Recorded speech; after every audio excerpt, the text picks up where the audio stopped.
Hey, hey, hey, welcome everybody to Fentanyl Facts and Stories. I'm Charlie Perry, along with my sidekick over here, Paula Santos Young, is the other host of Fentanyl Facts and Stories. And our guest is Anthony Black.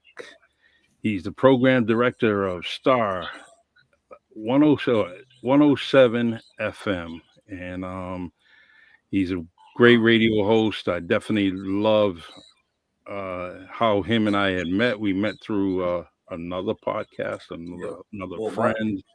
Yeah, through Mark V. Smith. And I am I really cherish it because we have stayed in contact, and I think it's been 2 years already. So, and Mark is connecting me with a few people. Um, and so, everyone, I want you to know that Anthony is he's into radio. He's doing amazing things. He's a dad. He's a great husband. He's definitely, most of all, he's a U.S. veteran, and it's so dear to me. That's all he has to tell me is that he served, and you know what? I'll drop everything for a U.S. veteran, whether I know him or not, know him or her or not. And I appreciate you, and thank you for your service. Thank you. Thank you. All right. So, Paula, I want you to behave today. I want you to be good because, you know, She don't Anthony have to knows be good. a lot of people, and I don't want to be getting in trouble. And, so make sure you're good, Paula. All right. Does Not he that know I, as many? Does he know as many as we do? Because we're our level of knowing people is amping up here. Okay. yeah. Well, if we get on Anthony Black's level, we are Yeah, definitely stars. we're like at superstar level now with having Anthony on. Come on. That's it, I don't think so. Yeah. So, all right. I definitely I gave Anthony a little story on and how we got started with fentanyl facts and stories, and it was in honor of Paula's son Andrew, great young man, and he was doing great things with basketball and inspiring everybody, and actually um, creating and achieve greatness 88.org. And so he's definitely have done a lot of things in his life, and Paula and Phil should be very proud of his accomplishments in his short life. And but we got to keep his legacy going, and that's why this podcast is on every Monday, um, to to bring the stories out, and especially the dangers of fentanyl and the poisoning, and so that's my story, and Paula's story and Andrew's story. So, anything you want to add, Paula? I think it's just that, and Anthony, thank you for joining us because one of the questions I definitely have for you, especially being in radio and in California, I know that California really has been on the cutting edge of fentanyl in reference to passing laws where, if you're caught with fentanyl, you're going to prison, which is something that Massachusetts does not have as of yet. And I also love the fact that Governor Newsom passed into law that fentanyl education is now being done in the school system in California. And I think that's so important and imperative because, again, Massachusetts is not doing that. And neither are other states. So if you can talk to us about what you've seen and what you're seeing, especially being in the platform that you have, just so that people can get an understanding of the West Coast and the East Coast. Oh my gosh, kind of don't know where to start on that one. First of all, the homeless out here it's off the chain. Uh, just the homeless population from what I understand, pretty much everywhere I go. I mean, it's got to be at least 25% of Los Angeles, I would say. Yeah. And of course, amongst those homeless people will be your drug addicts and everybody else, mental health, people who have had bad luck. A lot of the fentanyl um, addicts, I would say. I've got video. I wish I could share the video with you right now, but it's like zombie standing, I believe they call it, where you're standing up, but you actually are literally leaning all the way over, but you don't fall.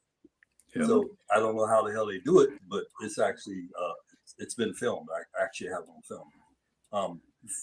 Fentanyl. Charlie and I was talking earlier about how fentanyl is introduced into different things, be it marijuana or cocaine or something else that you may snort or smoke. It's ridiculous. It is totally ridiculous. In California, having probably one of the most liberal laws on marijuana, who do you know to buy it from? Unless you go to the dispensary, which are probably the safest places. But you never know. You know, you smoke a joint, you've been smoking for 20, 30 years, and it may be the last joint you ever smoke. Mm-hmm. You just don't know. So true. The Yeah. and that's a huge part of that's what Andrew, that's how we lost Andrew, and through marijuana being laced with fentanyl. Sad. Yeah, and it is sad. The You talked about some things. But the difference is, Go Anthony, ahead. just to let you know, and Charlie, not to cut you off, but Andrew got it from someone he knew. So this is the problem that's happening. And I'm sure that's what you're hearing about there in California, Anthony, is that, we're losing over 300 a day. So it's equivalent to a 747 crashing every single day. Right. And these are not people who know that they're getting fentanyl. So even when people are in the street and they're going to their dealer, because Charlie and I had someone on here almost a year ago now who was a former dealer here in Boston. And he said it. He said, look, as a dealer, I didn't care what I was giving you. I just cared about making that money at that corner. And when someone passed away, then it's actually letting people know that that's the corner you want to go to. Where, for us, we're thinking, oh my gosh, people are passing away, or the xylazine is introduced, which is what you're talking about, which is what they call the zombie drug, because xylazine is actually an animal tranquilizer. It's not for human consumption. So, right. So Yeah.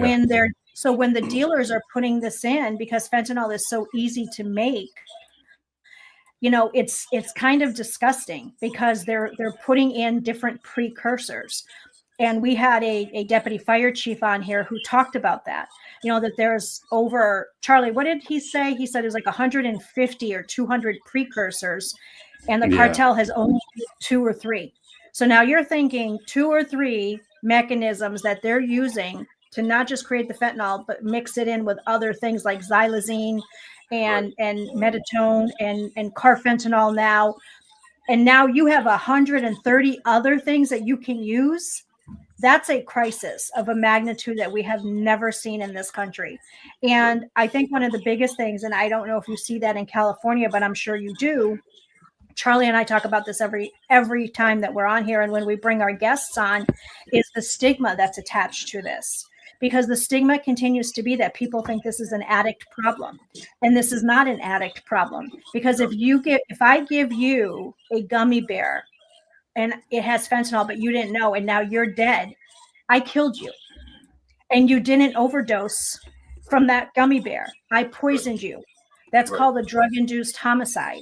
And what's happening is that we are seeing some movement, but then we're also going backwards because we have people like the CDC and the, National Drug Enforcement Agency and all these that are coming out and saying, well, the numbers are going down, so things are getting better.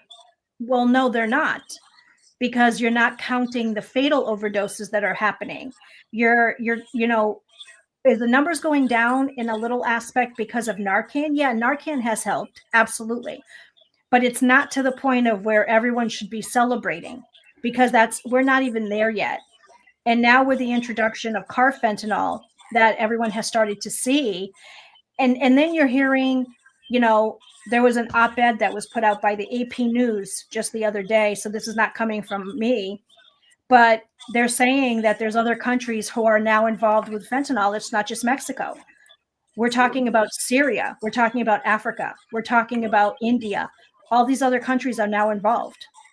So now you have a web of a magnitude of other countries who are involved in this, but we keep focusing on one. There's the problem. And then, let's talk about 2025 and how it started. I mean, you had what happened in New Orleans. All those parents lost their children, and all those families lost their family members. And I know that area of New Orleans because I've been there. And you have someone who said that, okay, well, I want to do this because of ISIS. And then you have what happened in New York with the Tesla truck. And then you have, there was a section of, I think it was either North Carolina or Ohio that was shut down, a really big intersection. I think it was 185 because they said that Paula, the Tesla truck, that was in Las Vegas, right? Oh, in Vegas. I'm sorry. I apologize. In Las Vegas. Yep. Yes. And then wasn't there a private plane that crashed in California, Anthony, into a furniture company? I'm getting a head shake over Yes. there. Yes. So, yes. Yeah. So, I mean, you have all these things happening in 2025, right? And Right. then you have all these drones that are appearing.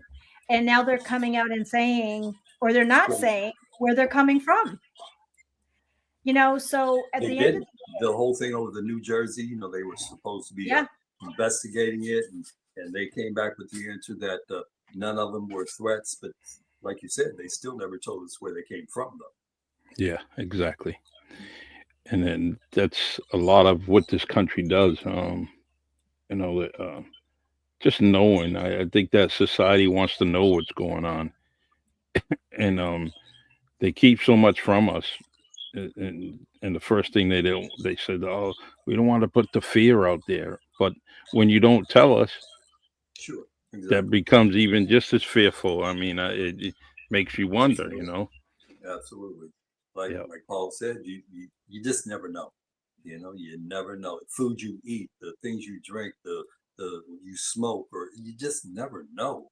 I have a personal story that I'd like to share. Sure. This is way before fentanyl was ever a thing. I'm talking maybe, I'm just going to take a guess and say 30, 35 years ago, maybe. My ex-wife was a nurse. And at one point, me being a veteran, a disabled veteran, I have back issues from jumping out of airplanes. So my back was hurting one day, and she said, well, here, put this on. This is a patch. Now, I get lidocaine patches all day long. No big deal, right? Yep. So I put this patch on my back, and about, I don't know, maybe 5 or 10 minutes in, started feeling really, really weird, About 15 minutes in, I started feeling sick. And at that point, just me being me, I took it off, not knowing that the patch that I just put on was a fentanyl patch that was being absorbed into my skin as I had it on. Fortunately, I took it off before any damage was caused, but just from personal experience, I know what it feels like. And it's not good. I'm in my 60s and I was raised in the 70s. So yeah, I've experienced some drugs myself in the past, and believe me, never ever again. That was enough for me. The 10 minutes, that was enough. Yeah, and it's and that's a good that's a story that that didn't end up being tragic. No, like I said, this was years ago before fentanyl was even a thing, But when it popped back up and they said fentanyl, I go, oh yeah. Yeah. You know what they say? A tiny pin is enough to kill someone. Yes. Yeah. Exactly. Yeah. Smaller than as they say, pencil tip. Right. Yes. It's crazy. Just imagine. That's crazy. Yeah.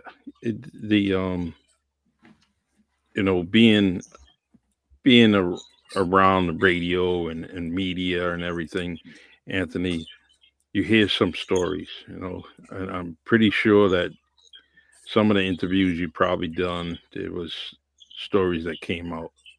Oh, tragic stories. Yeah, and it's amazing now with this podcast and some of the stories we're hearing. Oh, sure. Paula Paula has invited some guests that are now communicating with me. I mean, they were her friends and her advocates, her associates, and comrades that were, they were all trying to assist each other, and now they become my friends. And what happens is they're sending some educational pieces. Paula gives me a lot, and then they add to it, and now it becomes a point where I'm actually around my friends and family and saying, "Oh, I know about that," and kind of can base, throw some knowledge their way, you know. Exactly. So the what's the latest thing that you have come across, Anthony? As far as a story with fentanyl. Well, the newest thing now is, this is really going to surprise you, but from, let's just go back from the old roofie stories where guys was, and just say guys, girls did it too. Yeah. Drop a roofie in your drink, and then before you know it, you wake up the next morning undressed.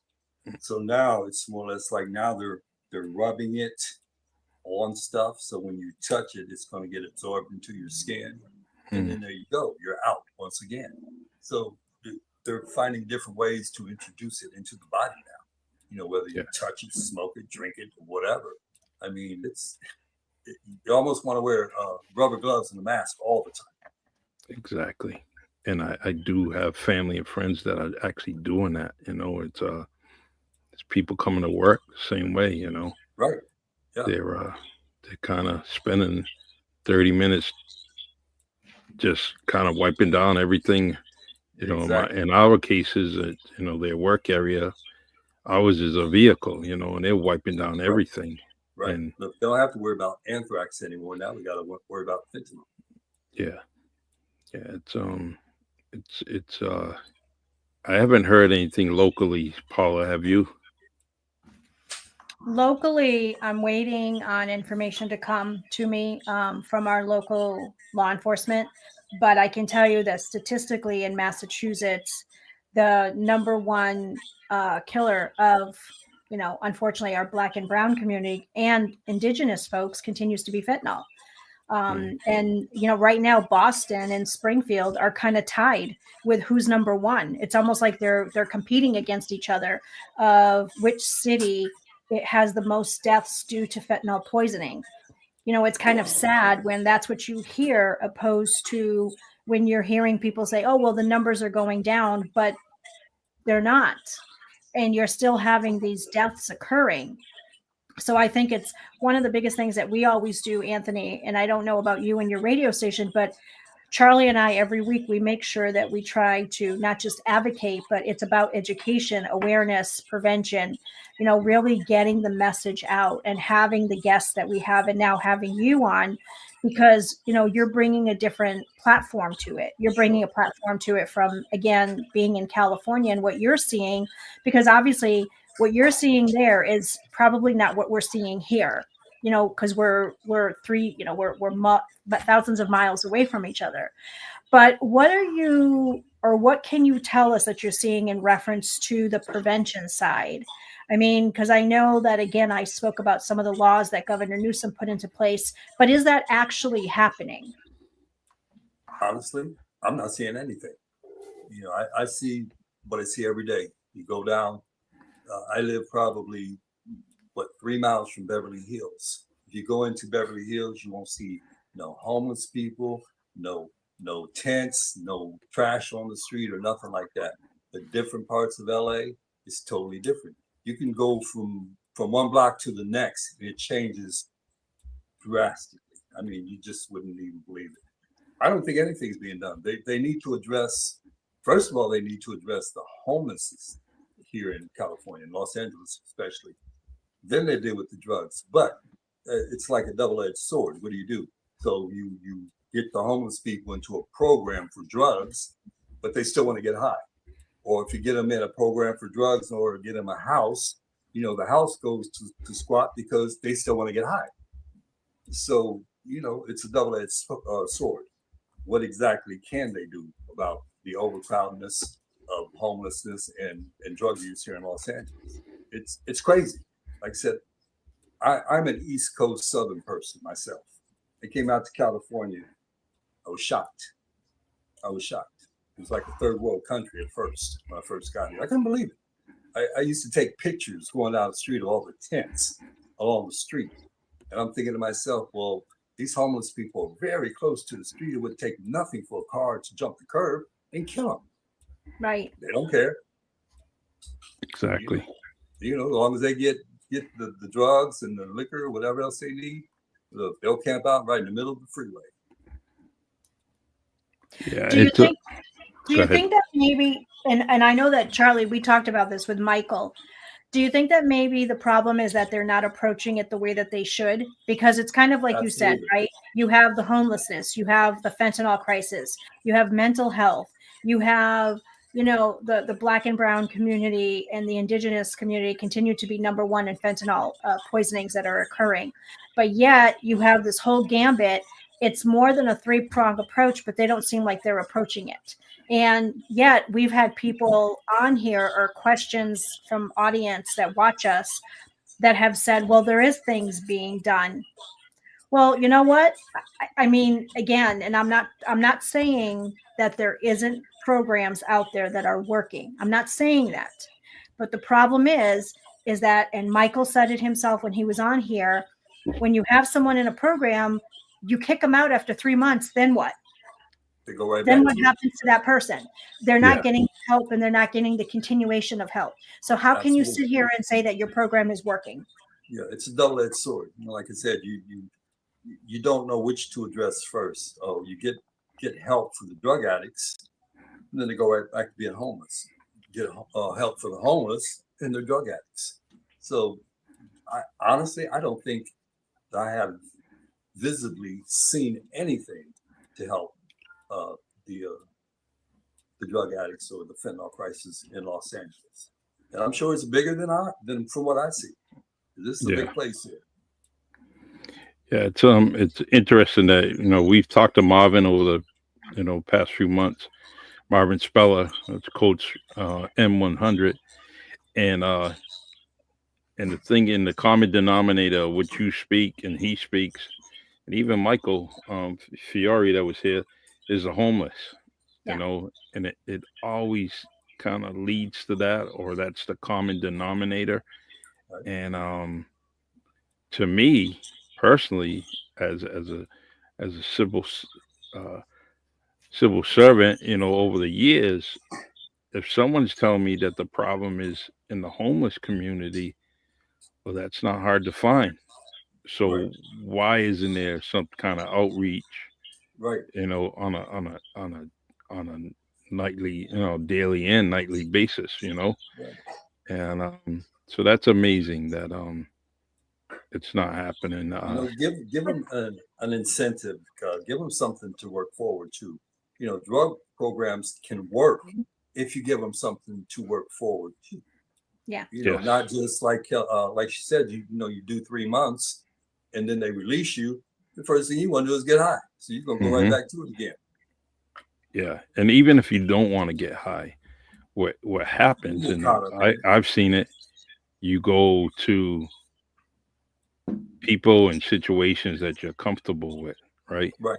And so you lead to those directions, and as you're trying to sit and think of what your next step is in life, and then a friend or family's telling you, hey, I'm gonna get high, and you know what happens.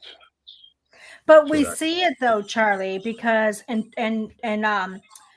you know, I don't know if you see this where you are, Anthony, but Charlie, how many churches can we name off right now on our podcast that can house people that are homeless just here in our city? Yeah. Do you see them opening their doors? No, not at all. It's so I mean, you know, and I know that we're probably going to get some slack for this, but you know what? I don't care, because I'm calling out what's true. I'm calling out what I factually am seeing. We have churches here in our city that can open your doors to house people. I'm not saying you give them a 5-star resort feel, but help them, because that's what you're supposed to be doing anyway. Because unless I'm wrong, But let's talk about it. When you go into being a pastor, a priest, a whatever it is that you are, and you say that you had the calling, well, isn't your calling to help others? Hmm. Hallelujah. I'm sorry. What am I missing? Yeah, there's a You're 100% eight. right. What's it? There's a church on County Street in our city that was built in the early 1900s, late 1800s. It's massive. It's big, and it's just sitting there. Empty. You could do whatever you have to. Take the pews out of there that are there, and put up some cots. Have it supervised. And what happens is people do things on purpose. This is what I noticed in this city. All right, so you have a soup kitchen and a homeless shelter that is a very small area. Oh, we can only house 25 people. You know, Right. well, 25 people ain't gonna help this city. No.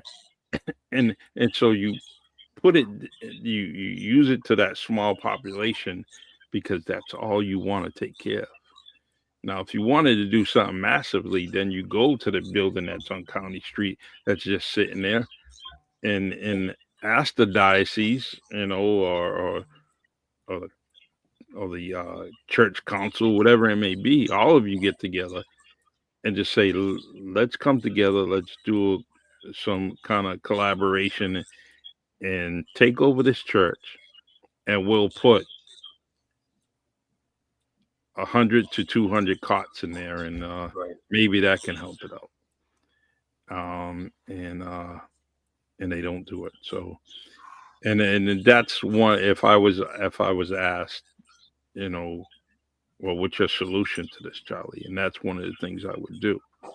And right now in this time in my life, that I'm probably a few months to probably getting involved with a lot of things, and fentanyl and homelessness is something that I truly, truly want to do. But I'm already here. So you said that Massachusetts does not have the penalty that California has for fentanyl being caught with it? No, Massachusetts doesn't have anything right now. Why not? Actually, I tried to get legislation passed, and I spoke to some of our legislators here in the city to help to get legislation passed in reference to drug-induced homicide. And that fell through because they were busy. So I do know that there is 2 bills right now, and I can send it to Charlie. I know that there is 2 bills that have been put forth in reference to having people accountable when they do poison someone and it results in death of fentanyl. So I applaud the people who did it. But again, it comes back down to, and it's interesting because I had a conversation with someone today, and we were actually talking about, everything that's going on in the world, politics and everything. And one of the things that I said to him is, I said, if I were able to be put on a committee, right, for the administration, and someone were to say, hey, what is your ask of the government? That person said to me, accountability. How about that? Right. Because let's talk about it. Let's talk about how there doesn't seem to be accountability. And you continue to see these problems occurring, and it's the fentanyl crisis, it's the homelessness, it's mental health. There is so many stories of mental health where people wanted to get help. They tried to get help. I have so many parents whose children, including mine, tried to get help because he suffered from PTSD and anxiety due to a car accident. And unfortunately, every counselor and the psychiatrist that we try to get in Maryland, they just, hey, you got to pay me first. And then, you submit it to your insurance. No. Then what the hell are you excuse the language, an effing psychiatrist or counselor for? Right. That's exactly. No. Then you have people who are coming to you who need your help, and you're turning them away. Right. And again, I have stories of parents who their children did suffer from addiction, and they were trying to get help, and were either going to the hospitals and were put on MIT, or were sent away after 3 days. And again, where is that helping? Where is the solution? How can you sit here and tell us that you're helping people? That's bullshit. Yeah. Yeah. The thing with mental health is the first And thing again, they do is put you on yes, search and again, right. And I'm sure I'm going to get slack for this. I know I am, because I'm a community partner. And you know what? And that's fine. Anybody who wants to come at me, because then I'm going to sit here and I'm going to ask you, how long have you been doing the advocacy work that I'm now doing, which I'm sure has been a long time, and tell me what the difference is.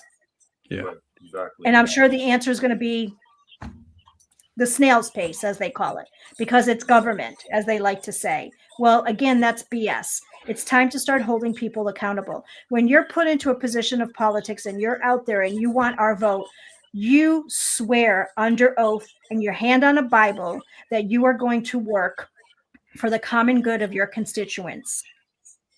Well, that's not happening. Right. Yeah, not going to happen. Maybe they need to take out the Bible.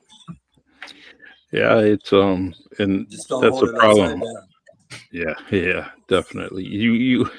The how do like you mentioned about accountability, and when you kind of think about it, who holds politicians accountable other than another politician? Maybe, and in most cases, they're not gonna kind of fight with each other until they're running against each other, and then that's when it becomes real dirty, and the accountability starts to be questioned, and but that's too long, that's usually beginning of the campaign and after the campaign. During the term, no one's really trying to challenge each other and make people accountable. I try to, when I go at council, when I go at politicians, their track record, attendance is very important to me. What did you take this job for? And then you're here only a third at a time. Right. What's going on there? It's, well, I got a meeting, I got this. No, you have financial obligations. Right. You have some obligations with your groupies or whatever. Don't miss a meeting. Don't miss, especially a meeting where you're voting on certain things. Absolutely. You deserve it to the constituents, as Paula said. You owe it to them to be there, and actually, and too many of that is happening. Even I'm watching national news. How many empty seats you see there? With all the someone time speaking, and you look around them. There's nobody in the back of them, but maybe one person. Right. That's made for a representative, or a congressman, or senator. That's someone's seat that isn't there. These committees that these senators and congressmen are voted to sit on, and like you said, Charlie, you see them on CNN, and all the seats are mostly empty except for the 2 or 3 that are normally there. They should have you're talking about, excuse me, committing your own committee. Look, that's what you're doing now. Why not? Elon Musk just goes in there and makes up what he wants to. So why not? You should be able to also. Exactly. I love I love a lot of things that you're doing, Anthony, and radio is very dear to me. And I miss playing music, right? I miss playing the music, really do. And it's I got to get back to that, but and I don't know if I am because, huh? I said I'll make room for you. All right. I definitely, I mean, Star 107 FM is definitely playing the music I love, Hey, man, 13 years, man. We've been doing this 13 years. That's pretty remarkable for online radio stations, because normally they don't last this long. But for us, it's our vast demographics of people that listen to us, and ages, and old and young, and sober and not sober, and the whole 9 yards. So, we got to give them what they want. which is I'm glad I'm part of this panel here, because a lot of people are going to hear what I have to say, and we have a lot of listeners that I'm sure they have a lot of own personal experiences and stories themselves about fentanyl. We would love to do something with you. Anthony, Charlie and I would come on a panel on your radio station and invite others, because I think it's good to have this discussion, right? I mean, what builds the awareness is because there's strength in numbers. And if you see what I just posted, that's exactly what's happening in the world today. Yeah, it says, yeah, let's see. It seems that there is an indifference, avoidance, tactic, complicity, and I would hope that it is not. Excuse me, my old man eyes. I would hope that it is not the case, but this is what we are seeing, of course. Right. Yeah, the it's so true. We would love to do something with you guys. I mean, Charlie knows he already has a foot in the door with Star107FM, so. Anything or anytime we can do something, just reach out, let us know. I would love that. Because I think it would be interesting to do something of a panel where we get people's thoughts on what's happening in the city that they live in, right? And really put this out to the elected officials, especially those that just got voted in California, and even the ones here in Massachusetts, and really make this platform one where, you can't quiet people when they speak. And when you try, the voice is going to get louder. The voice is not going to go away. CIA isn't running fentanyl. No, it's actually the Mexican cartel. Yeah, the Mexican cartel is running fentanyl. The crazy thing is we have all these. I'm glad people come on and they comment. But we want to make sure that they have the right information. Yeah, and when you put something on, bring some facts to it, bring some substance to it, other than just commenting here. And so, but I'm gonna leave that there for now, and because you corrected it verbally, and that's very important. But one thing that you mentioned about a panel coming on and getting on the radio station, that is important, and I like the organic type people, that are coming from the community, or in some way, shape, or form was affected by fentanyl and other opioids, because the sincerity that comes out of the story, Anthony just told a story about him and what happened, innocent as he's got back pains due to tons of service and just an innocent thing, and he gets victimized. Andrew victimized by just doing something innocent, just trying to end his day, and kind of wind down, and look what happens to him and many others.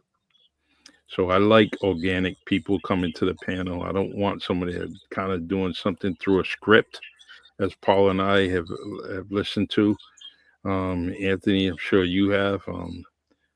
Paula gets invited to places, and she comes back and she tells me, I wanted to throat punch someone, and I'm like, all the time, because it's giving her scripted stuff, Right.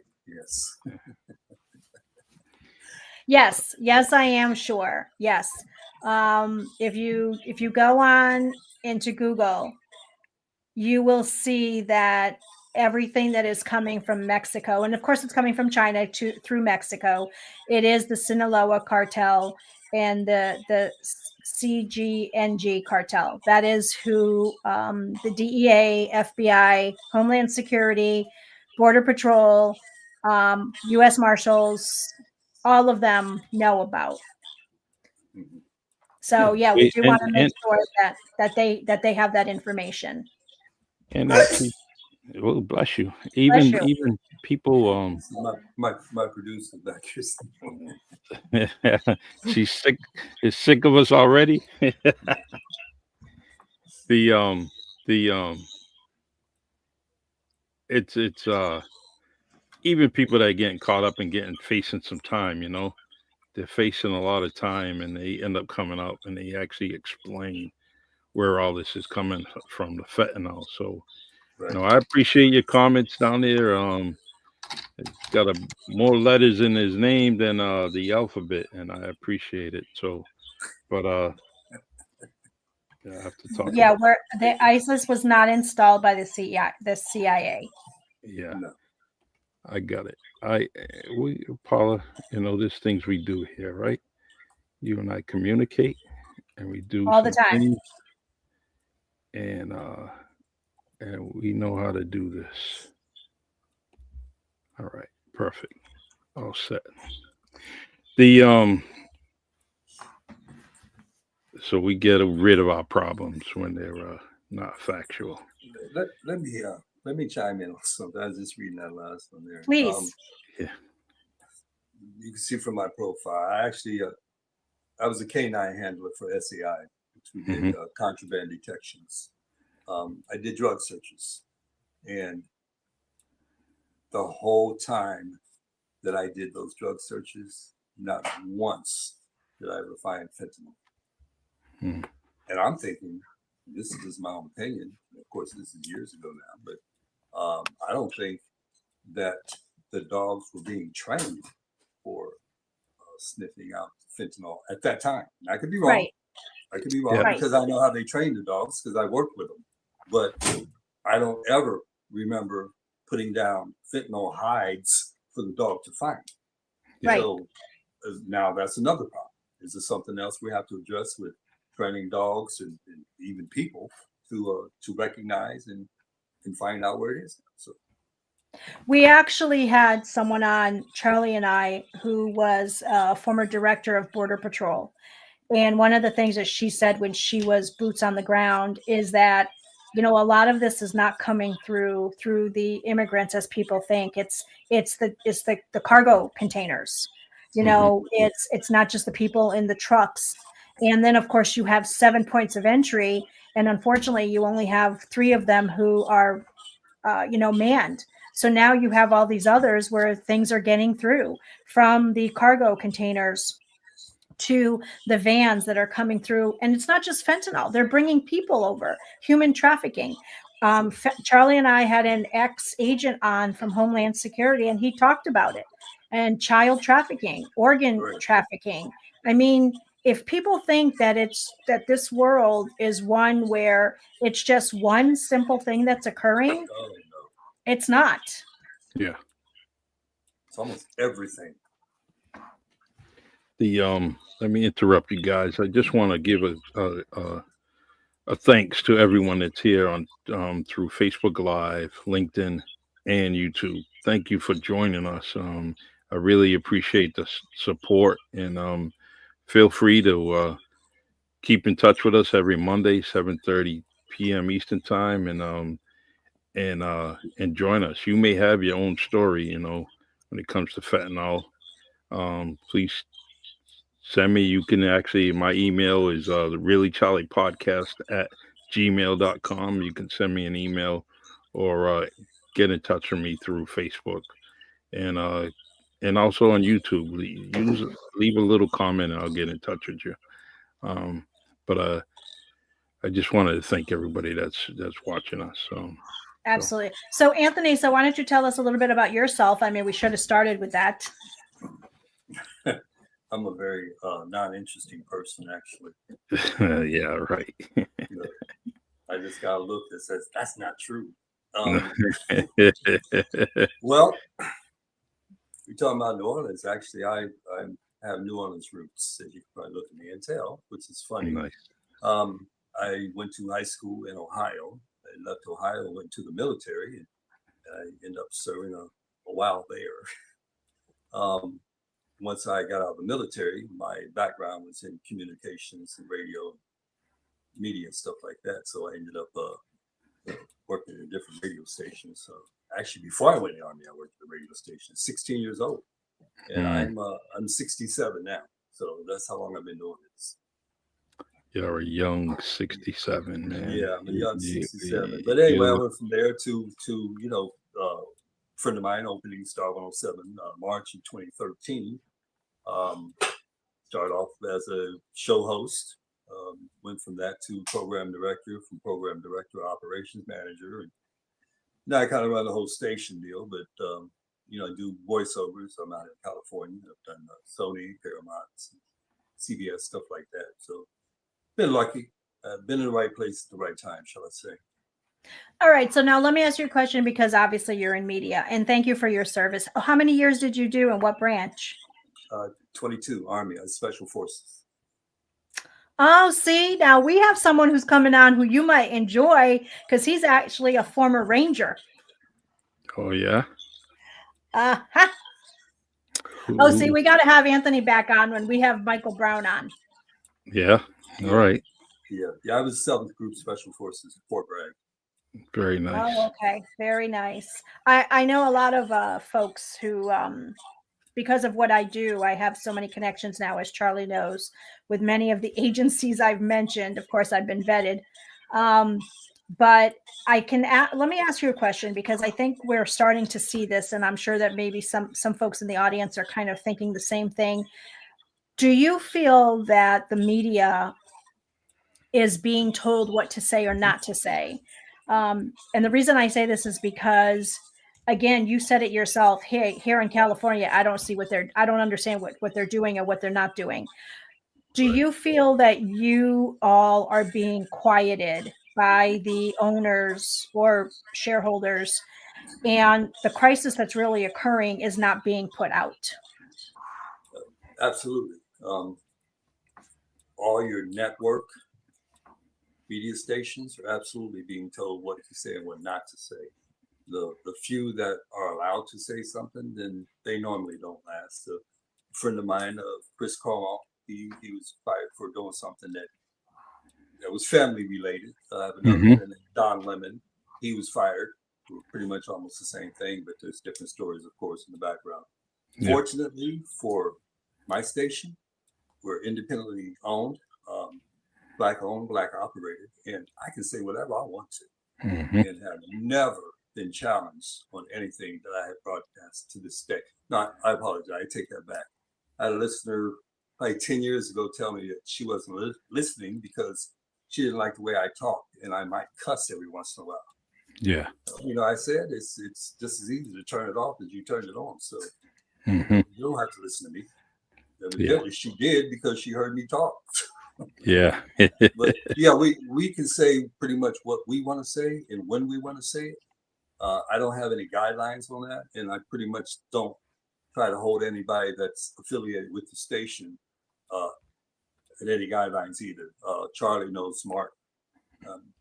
I was Mark was the first show he ever did was on Star 107FM.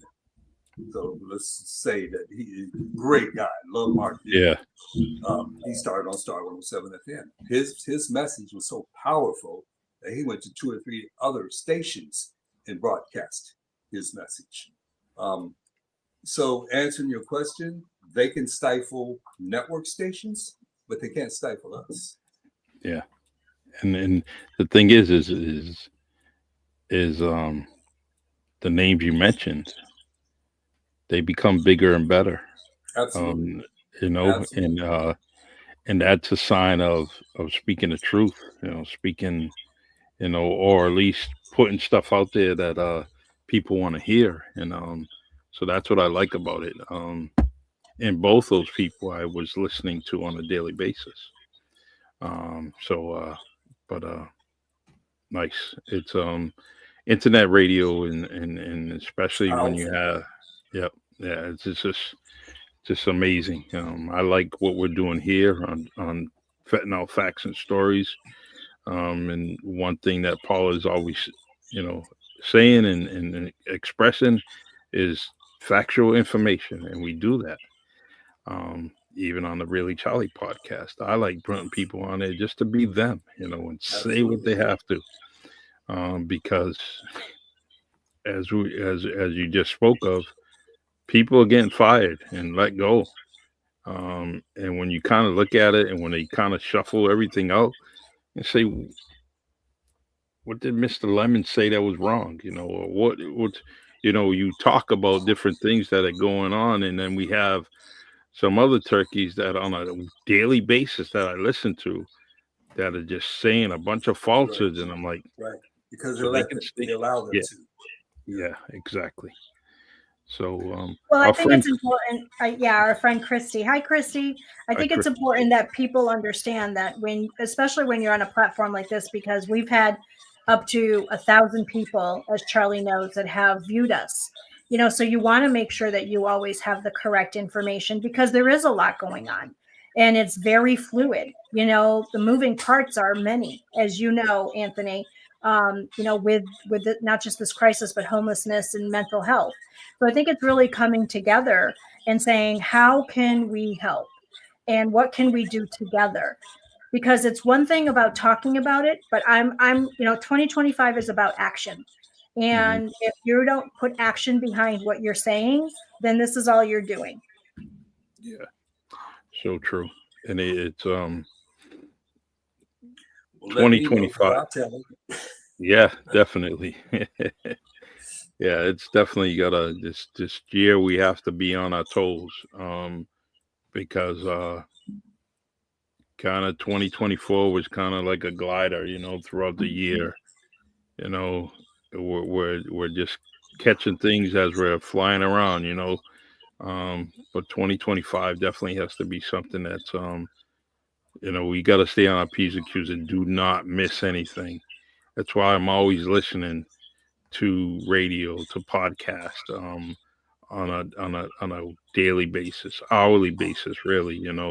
I'm trying to make sure I pay attention to what's being said and done out there, so I could kind of respond to it, or at least put some things together. So by the end of the week, I am kind of putting a show on, or actually talking about it on one of the platforms that I'm on. So Or what's not being talked about.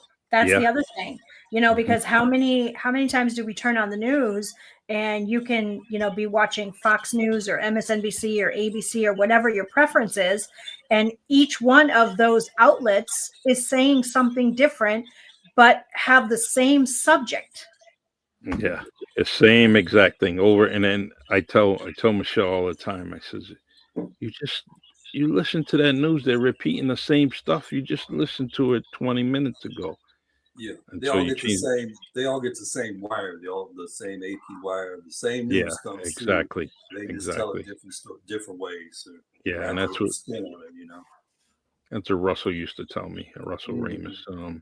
used to tell me about those AP reports coming in, Yep, and running to the air and broadcasting them at the absolutely. Yep, 20 past or the 40 past the hour, and getting it that's out how they there. used to have to do it, man. It was Yeah, literally like that. yeah. The uh what was I gonna say? Oh man, it will come back to me. The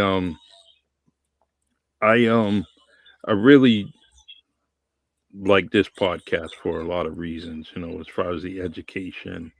Um but Paula and I are consistent. You can't, we're not slouching. You see so many programs where someone's coming on one week, not the next week, maybe the third week, and they're missing 3 or 4 weeks.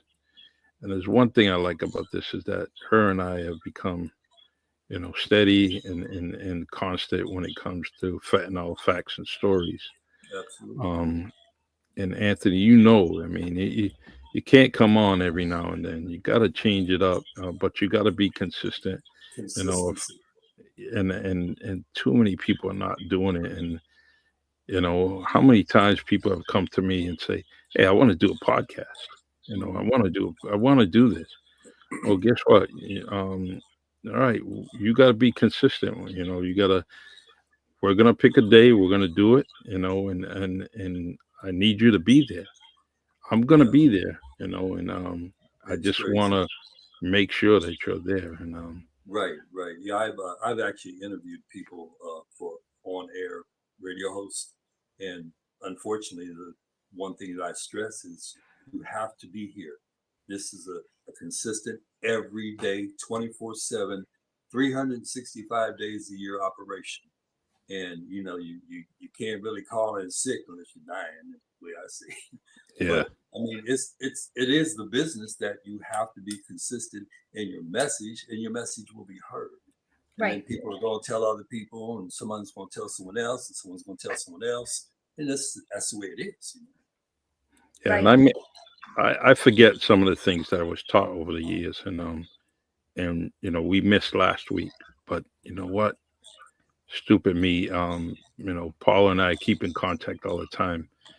I could have done a pre-recording and just threw and let it in last Monday, Right. and it could have it could have definitely throw some facts out there. So I'm gonna remember that next time when I get a little winded and I need a break for a week or two. That I make sure that I put out um, a pre-recording, even if Absolutely.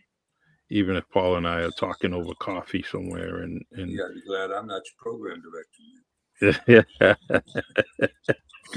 Do we need one? Hey, because we don't mind hiring you, okay? But I will tell you, I'm upping my game on the guests. All right, just letting you know. All right. I know a few people out here that might be interested in being on your show. Yeah, just send them Oh, that our would be way. awesome. Yes, we would love that. Because again, I think it's important that people understand that this is about awareness, right? Absolutely. It's about making sure that people understand the message, making sure that people understand that, please don't go to the street for anything unless you're getting your Xanax, Adderall, Percocets. Get it, make Right. sure you're getting it from the pharmacy. You're getting Pharmacy. it from your doctor. Because as I've said so many times, and Charlie knows this, and I sound like a broken record, but this is the new drug dealer right here. Mm. This is the drug dealer of 2020. Each of us knows someone who has been impacted or touched by this drug. Yeah. Yes. And I think that one of the biggest things that we try to do in bringing on the multitude of guests that we've had is all of them bring a different perspective to this. Right. Yeah. So true. Well, Anthony, work on that list you're talking about. You have any friends that want to come on this podcast? Absolutely. Please let me know. Sure. And you and I will continue to keep in touch. Paula, Are you gonna ask me a football question? Can you please tell me why did Mayo get fired like right after a game? Because that's the question I want to ask. I'm flipping it on all of you. Okay, Patriots fans. Since when has an owner in the history of football fired the coach right after a game the way Mayo was just fired? There's my question.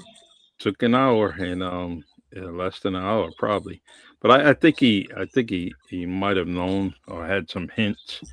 There's one thing about Gerard Mayo is that he's a likable person. So he's walking around the building. This is my little kind of conspiracy or thinking about it. My brainstorm.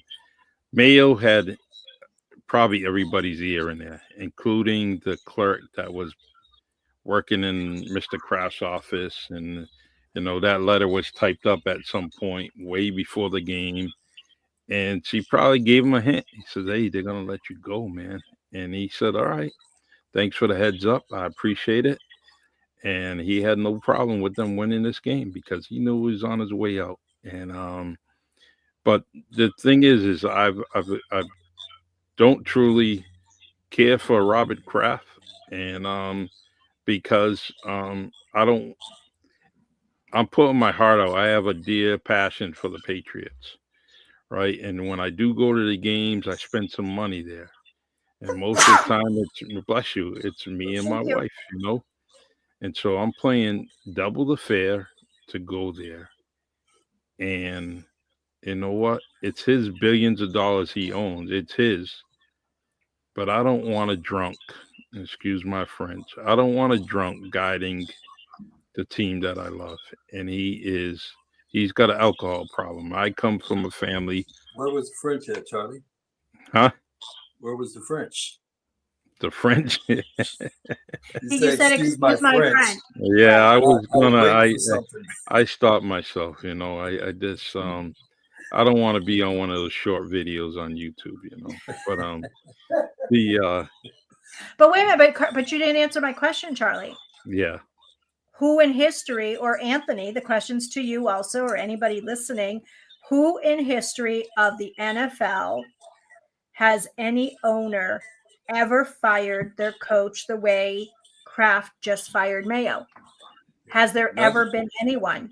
None that I can think of. Of course, I am not a Patriots fan, not at all. Yeah. Oh no, I'm just talking football in general. Yeah. I'm just Yeah, talking football. none that I can think of. None. Yeah, it's Because usually it's like 24 hours, right? yeah, or the next day, you know, I'm pretty sure it's probably a few hours, you know, maybe nightly news or something like that. But I just I think that for someone that's been loyal to the Kraft family and 17 years of devoted loyalty to them, and you know, I think he should have got a little better, more consideration, and but you know, it is what it is. He was put there, and I tell everybody this is my opinion. He was going to be hired because guess what?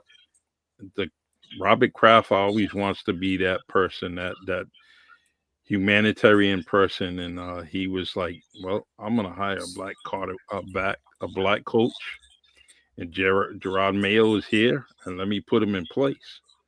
Um, and but he didn't look at the bigger picture, and I think Mayo should have got a chance, and they talked about it earlier today that you know, give him one more year because you're trying to make changes. So why don't you make the changes with Gerard Mayo?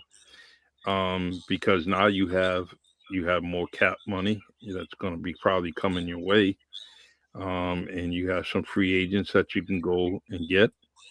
Because the bottom line is Robert Kraft wasn't spending any money for this guy. Mayo thought he was going to spend some money because he seen the millions of dollars that he had available to him, and he said, "I'm going to burn some cash. I'm going to burn some cash." And look, it got halted after some people got re-signed, which was kind of small amounts of money, and that was it. So I think he got a raw deal. Although I am a very strong Drabel fan. I really like him. He's uh he's a good guy. But I can't stand the Robert Kraft. I can't wait until he goes, and he's not gonna go. He's not gonna go until Jonathan Kraft writes up a nursing paper and medical stability or instability, and then he takes over the team. But well, I can tell you that the Jaguars just fired their head coach. I knew that was gonna happen because believe it or not, the Jaguars have a team, and they didn't produce. They have a fabulous team. But something went wrong down there, and it's been going wrong. And so rightfully so, Peterson is gone, and I think he was a one hit wonder, as we know, like Johnny Depp. No, what's his name? Um, Johnny Depp. what's his name?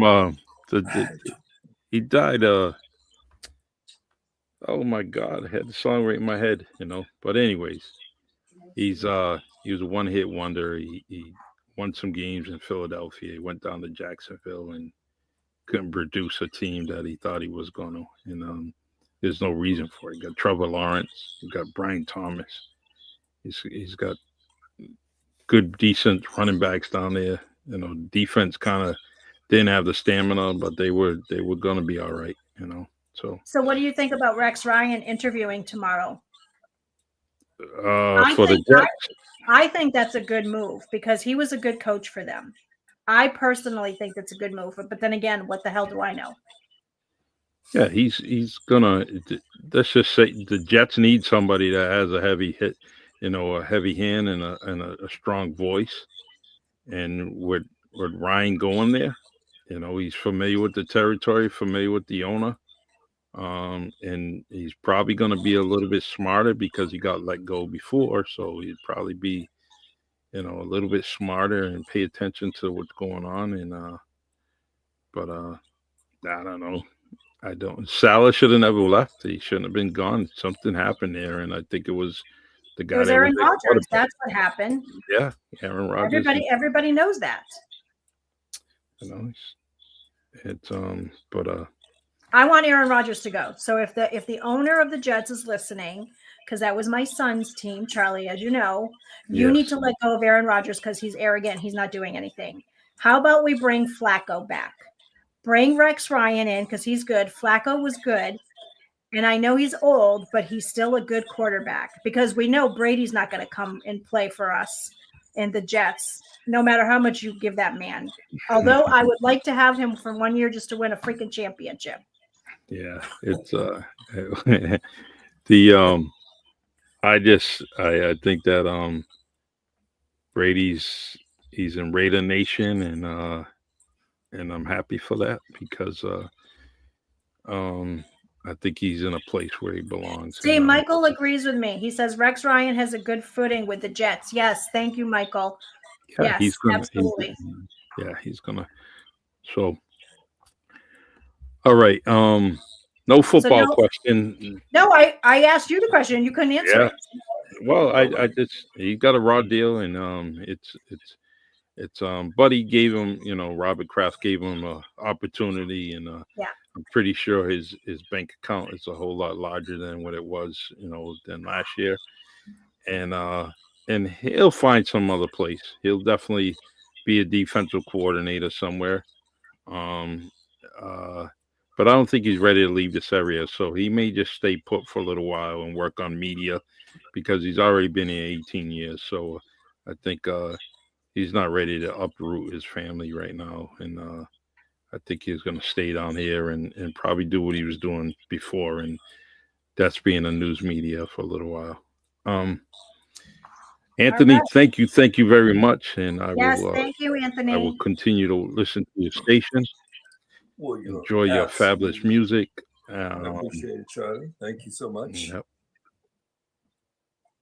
Yep. And everyone, please don't forget about WNB1 Radio, 262 Union Street, New Bedford, Mass. 02740, and check out the website WNB1.com. Spell out the word one and check out our website.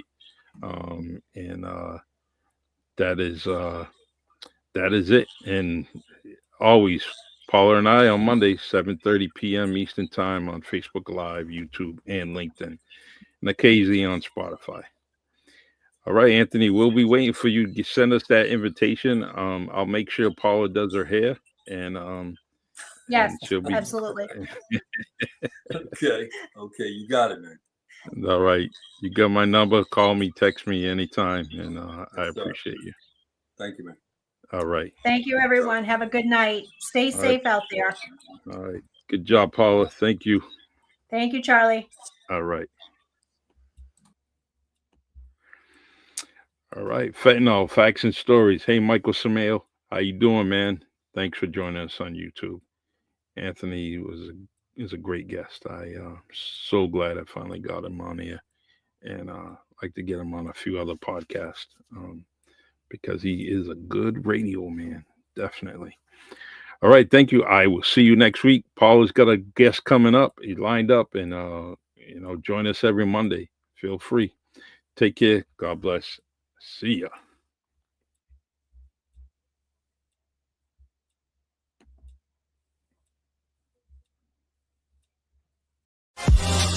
It's the Really Charlie Podcast. Yeah, it's the Really Charlie Podcast. Yo, it's the Really Charlie Podcast. Bump into your broadcast, grab a chair, fill your glass. Yeah, it's the Really Charlie Podcast. Yo, it's the Really Charlie Podcast. Yeah, it's the Really Charlie Podcast. Bump into your broadcast, grab a chair, fill your glass.